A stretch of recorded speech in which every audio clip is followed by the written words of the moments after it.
Let's solve this question together. It says 4 raised to power m minus 4 raised to power n is equal to 9. We're going to solve for the values of m and n, okay, in this question. So we don't know what this is. Now the first thing we can do here is to say that 4 is equal to 2 squared, right? So we can have that this is 2 squared raised to the power of m minus the same 2 squared raised to the power of n to be equal to 9, okay? Moving on from here, we can say, let's now interchange this. So m will be inside the bracket and 2 will be outside, okay?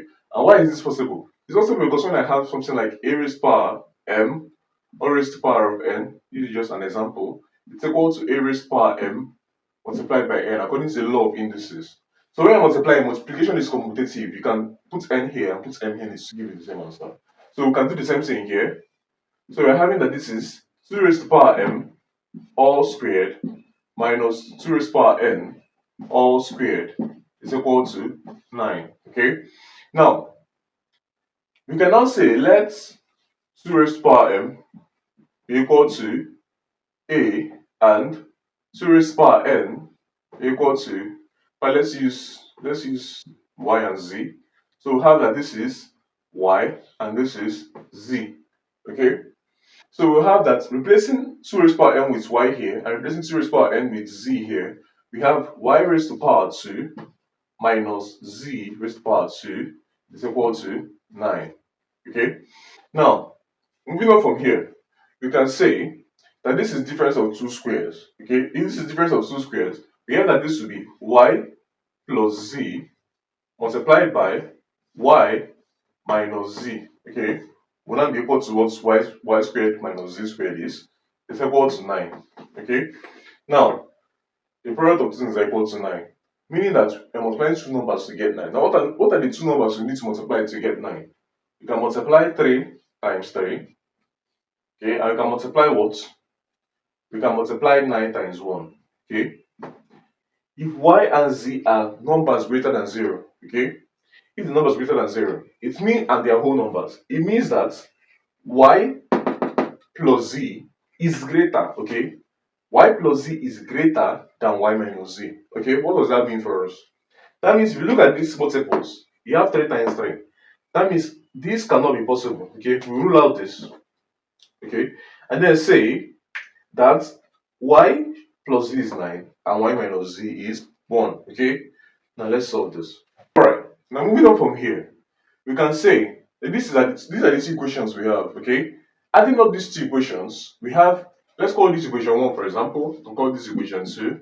When we add up these two equations, we have y plus y to be 2y, okay, z minus z is 0, and this is equal to 9 plus 1, which is 10. Hence our y here is equal to 5. Okay, now putting y as 5 in equation 1, we have that our z will be equal to 4. Okay, but then recall, we're going to bring back the numbers now. Recall that y is equal to 2 raised to power m and z is equal to 2 raised to power what?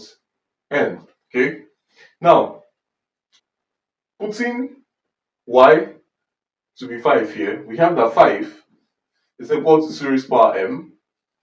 Okay, now to get this m, we'll take the logarithm of both sides in base 2. Okay, so logarithm to base 2 of 2 raised to power m is equal to logarithm to base 2 of 5, and you see I'm doing this in a second. Okay, multiplying m with the log, we have m times logarithm of 2 to base 2 to be equal to logarithm of 5 to base 2.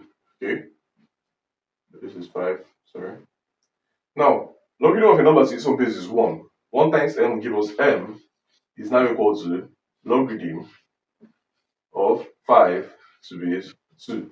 Okay, moving on from here, we have that our z is equal to 2 raised to power n and our z is 4. This means that when two things are equal to one thing, those two things are equal to each other. Okay, so we have that 2 raised to power n is equal to 4. Now we have that 2 raised to power n will be equal to 4 is 2 squared. Okay, now you're seeing that the bases are the same. 2 here, we'll write 2 here, so that our n will now be equal to 2. And what do we have as our m? Our m is equal to log of 5 to base 2. Okay, so these are the answers to this question. Thanks for watching. I'll see you guys in my next video. What's going on, guys? It's Fortune here editing this video. As you can see, about 99% of you guys are not subscribed to the channel, so please subscribe, like, comment, and share my videos, as this helps to push my videos out to more viewers out there. The more you subscribe, the more viewers can see my videos, the more we grow in this community. Thanks for watching, and I'll see you guys in my next video.